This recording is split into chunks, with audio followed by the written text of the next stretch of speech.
Assalamualaikum warahmatullahi wabarakatuh.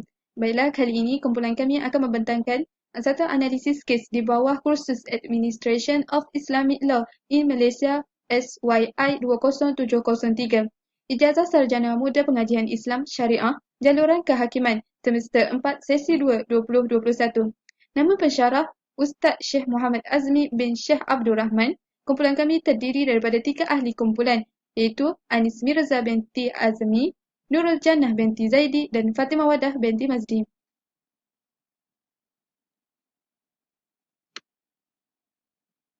Menganalisis kes yang merujuk kepada review kes pendakwa syar'i lawan dengan Iskandar.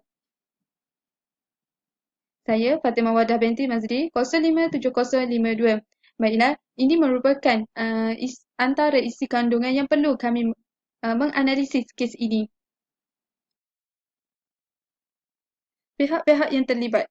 Yang pertama adalah pendakwa syar'i Selangor. Yang kedua tertuduh ataupun OKT, orang yang kena tuduh adalah Iskandar. Dan yang ketiga adalah hakim dalam kes ini adalah Abdul Fattah Kamarudin. Kesalahan yang dilakukan, seksyen yang terlibat dan hukuman. Kesalahan di bawah kes jenayah syariah, kesalahan jenayah khalwat. Seksyen yang terlibat adalah Seksyen 29/1/A Enakmen Jenayah Syariah Negeri Selangor 1995, yang mana orang lelaki yang didapati berada bersama seorang ataupun lebih daripada seorang perempuan yang bukan isteri atau mahramnya. Dan akhir sekali adalah hukuman.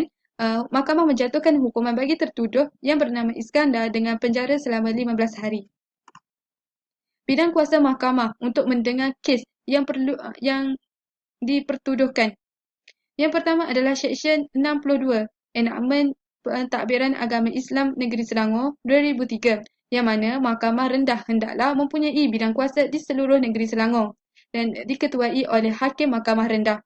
Mahkamah Rendah hendaklah bidang kuasa jenayahnya membicarakan apa-apa kesalahan yang dilakukan oleh seseorang orang Islam di bawah Enakmen Jenayah Syariah Negeri Selangor 1995 atau mana-mana undang-undang bertulis dan yang lain menetapkan kesalahan-kesalahan terhadap rukun-rukun agama Islam yang baginya hukuman maksimum. Hukuman tidak melebihi RM3,000 atau penjara selama 2 tahun atau kedua-dua. Yang kedua adalah Seksyen 29/1 Enakmen Jenayah Syariah Negeri Selangor 1995 (A). Orang lelaki yang didapati berada bersama dengan seorang atau lebih daripada seorang perempuan yang bukan isteri dan mahramnya. (B). Orang perempuan yang didapati berada bersama dengan seorang ataupun lebih daripada seorang lelaki yang bukan suami dan atau mahramnya, di mana-mana tempat berselindung atau di dalam rumah atau bilik dalam keadaan yang boleh menimbulkan syak bahawa mereka sedang melakukan perbuatan yang tidak bermoral adalah melakukan suatu kesalahan dan apabila disabitkan boleh didenda tidak melebihi RM3,000 atau dipenjara selama tidak melebihi 2 tahun atau kedua-duanya. Akta atau enakmen yang boleh dirujuk. Dia merupakan di antara enakmen yang dirujuk di dalam kes ini. Yang pertama adalah Enakmen Jenayah Syariah Negeri Selangor 1995 di bawah Seksyen 29/1.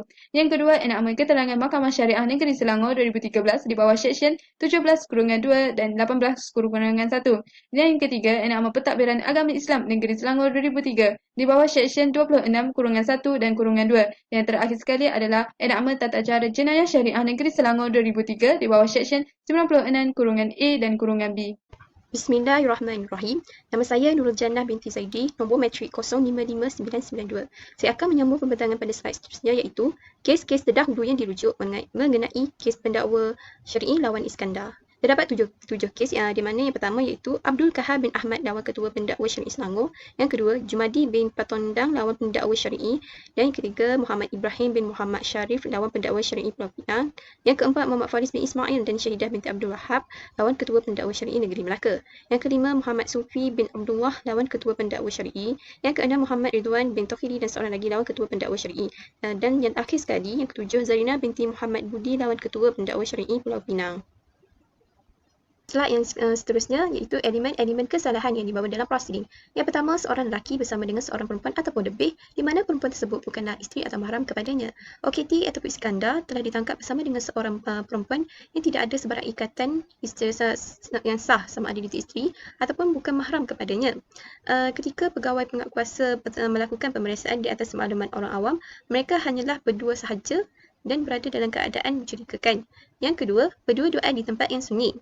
Ketika pemeriksaan dibuat, Iskandar telah membuka pintu yang diketuk oleh pegawai penguasa agama dalam keadaan berti-shirt pendek dan juga berseluar pendek.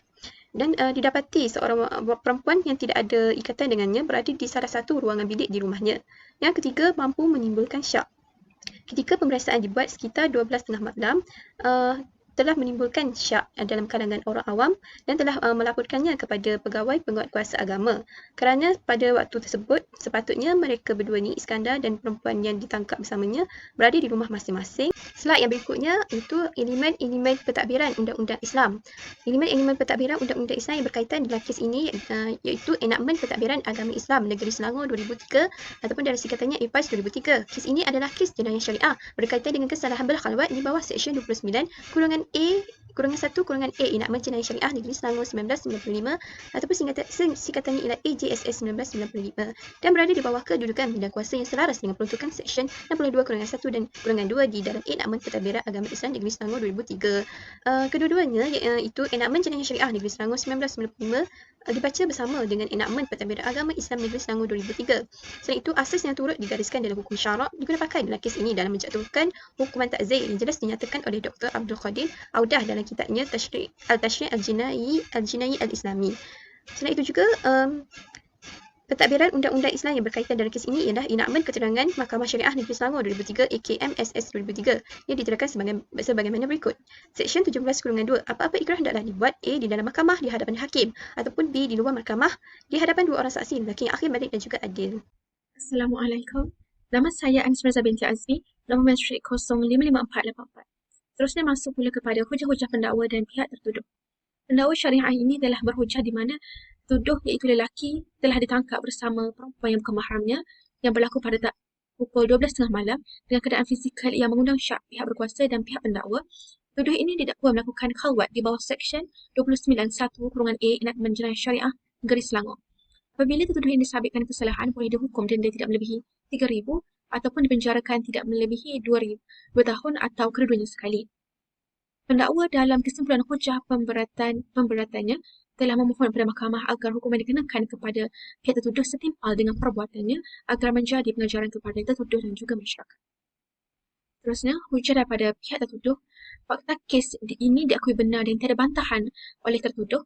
Tertuduh ini bersetuju tanpa sebarang bantahan terhadap fakta kes tersebut dan juga kekal dengan pengakuan bersalah, maka tiada sebarang hujahan daripada tertuduh maupun rayuan.